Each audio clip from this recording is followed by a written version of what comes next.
Hello mga ka-harness, ayan po, magluluto ako ngayon ng pansit canton.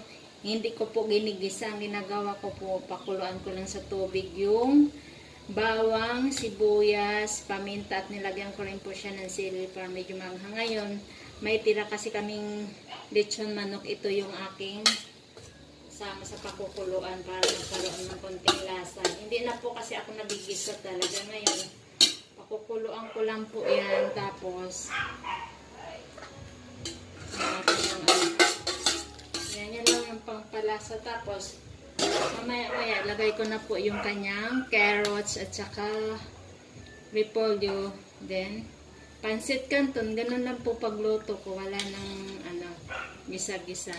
Iwas sa masyadong mamantika.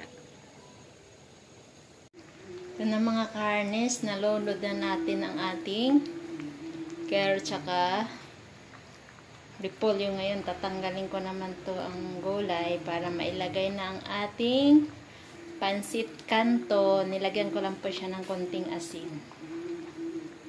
Ayan mga karnes, okay na po yung ating pansit na walang isa-gisa. Woo!